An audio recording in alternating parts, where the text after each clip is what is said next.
Welcome back to the fourth episode of Echo versus Outlier. So glad you could join us again. Yeah, it's great to have you all here. Today, we're diving into a really compelling topic that's pretty relevant in our digital lives: social media echo chambers. Absolutely. We're going to really unpack how these online platforms, they can sometimes just reinforce what we already believe, which is kind of wild when you think about it. So, to kick things off, Harrison, let's just define this term for our listeners. What exactly are we talking about when we say social media echo chamber? Yeah, absolutely, Natasha. So at its core, a social media echo chamber is, it's essentially an isolated bubble online, right? It's where you, as a user, primarily encounter information, opinions, even just news headlines that totally align with what you already believe. It's like you're in a room and everyone's just repeating your own thoughts back to you. Yeah, exactly. It's that feeling when you're scrolling and it just feels like everyone on your feed thinks exactly like you do, or they're sharing the same articles, the same memes. It's almost unsettling sometimes. You're just constantly hearing what you want to hear or what you already believe.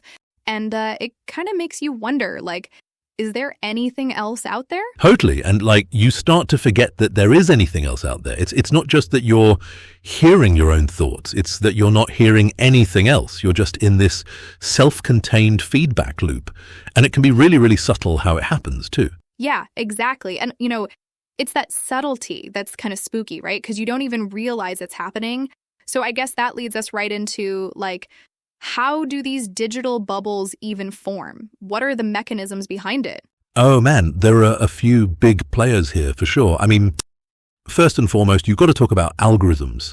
These are the invisible architects of our online experience, right? Social media platforms, they use these incredibly sophisticated algorithms to personalize your feed. Right, because they want to keep you engaged, right? They want you scrolling. Exactly. They're like, what does Natasha like? What does Harrison click on? What do they spend time looking at? And then they just feed you more of that. So if you interact with a post that aligns with a certain viewpoint, the algorithm's just aha, more of this, and it just keeps serving it up. It's pretty powerful stuff. And then there's our own behavior too, right? I mean, it's not just the algorithms. We tend to follow people who think like us. We seek out groups that already align with our interests or our beliefs. It's human nature, I guess. Totally. We gravitate towards familiarity, towards people who, validate our existing views. And then once we're in those groups or following those people, we're also way more likely to share information that reinforces that viewpoint. So it's like this self-reinforcing cycle starts. You follow like-minded people, they share things you agree with, the algorithm sees you like that, shows you more, and then you share that, and on it goes. So it's this kind of feedback loop where, yeah, it's the algorithm, it's our choices, it's what we share, and it just gets tighter and tighter, that bubble. It just reinforces everything. It's kind of wild when you think about it. Yeah, it really does. And it's not just a benign thing, is it? I mean, this isn't just a quirky feature of the internet. This has some pretty serious real-world impacts, doesn't it? Why should people even care about these echo chambers? Oh, absolutely, Harrison. I mean, this is where it gets pretty concerning, honestly. One of the biggest things we see is just this massive increase in polarization. When you're only hearing one side, when your beliefs are constantly being affirmed, it becomes really easy to view anyone who thinks differently as completely wrong or even, malicious. There's no middle ground anymore. Yeah, it's if you're not with us, you're against us kind of mentality. It just gets amplified so much.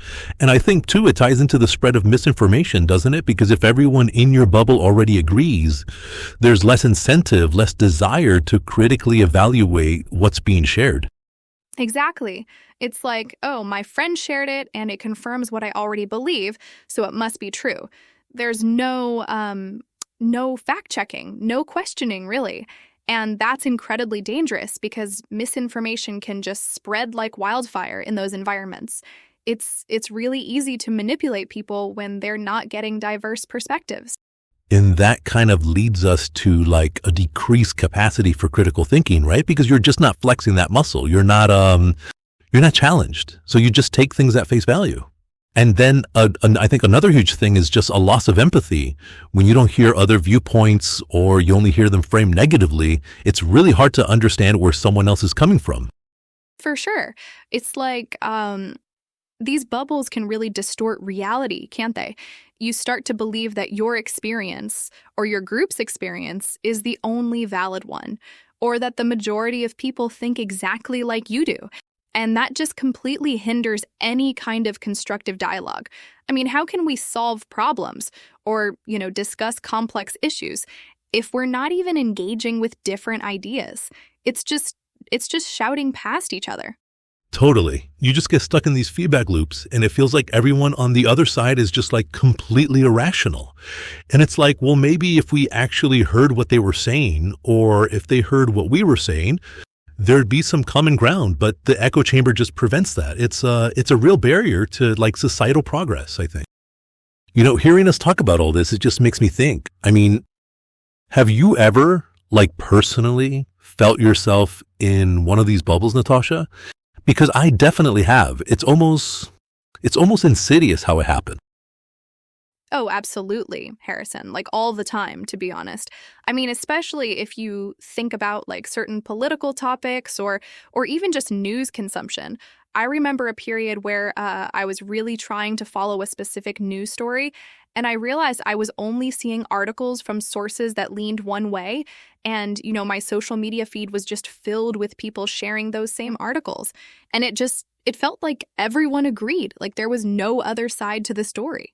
Yeah, totally. And it's not even always like big political stuff, right? Like I remember getting really into just the particular kind of like fitness routine.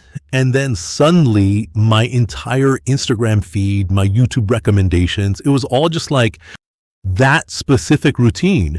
And then I'd see people talking about other types of workouts and I'd be like, ugh, why would anyone do that? This is clearly the superior way. And it was just because that's all I was consuming. Right, exactly.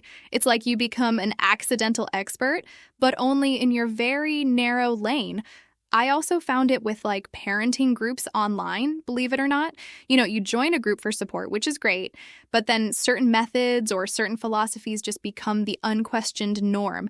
And if anyone dares to suggest something different, it's immediately like dismissed or even, sometimes people get really aggressive. It's like, no, this is how we do it, and you're wrong if you don't. Oh man, I can totally see that. It's like my way or the highway for like diaper changing or something, it's wild.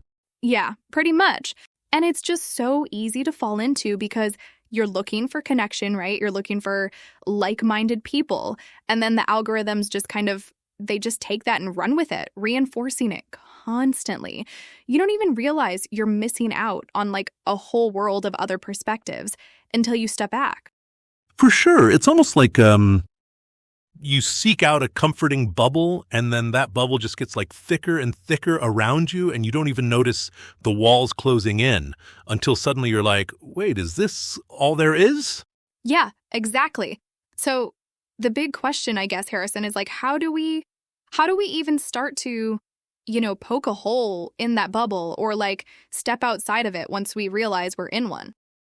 That is the $1 million question, isn't it? I mean, it's tough because these things they're so subtle. But I think first off, a really practical one, and this sounds so obvious, but it's like diversify your news sources. Like seriously, don't just stick to one or two that you've always used or that your friends share. Oh, for sure. I've heard this, advice given so often, but it's like, do people actually do it? I mean, I try to like read from different ends of the spectrum just to kind of see how the same story is being framed. It's really eye-opening.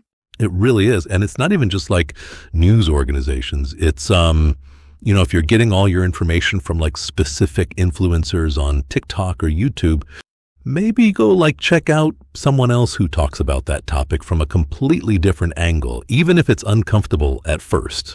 Yeah, I think that's the key, right? Actively seeking out those opposing viewpoints. It's not about like convincing yourself to agree with them, but just understanding that hey, this is another valid way people are looking at this issue. And sometimes, it just helps you refine your own thoughts, even if you still disagree. Totally. And that leads to the next point, which is engaging respectfully. Like, I know it's hard, especially online when things can get heated really fast.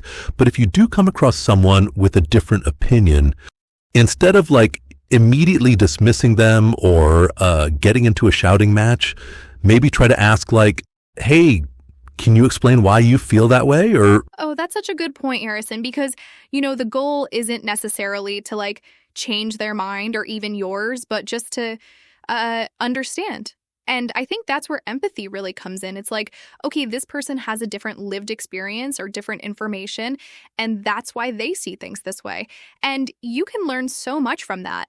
for sure. I mean, it's really about like trying to step outside of that immediate reaction and just absorb, like just listen for a second. Even if you ultimately still hold your own view, at least you've like poked a hole in that automatic dismissal that echo chambers tend to foster.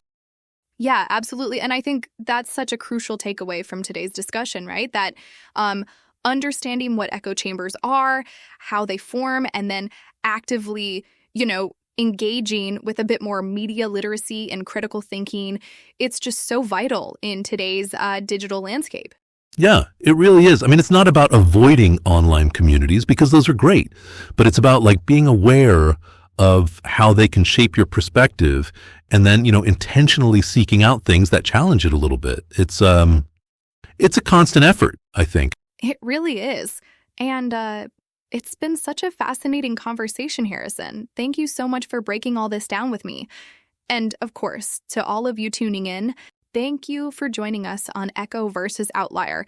We really appreciate you spending your time with us. Yeah, thanks for listening, everyone. It's always a pleasure. And next time, we're actually going to be diving into something a little bit different, but still very relevant to our digital lives. The idea of the unspoken relief of canceling plans. That sounds like a fun topic to cover. Ooh, that's a good one. I definitely have some thoughts on that. So you won't want to miss it. For now, though, that's all from us. We'll catch you next time on Echo versus Outlier. See ya.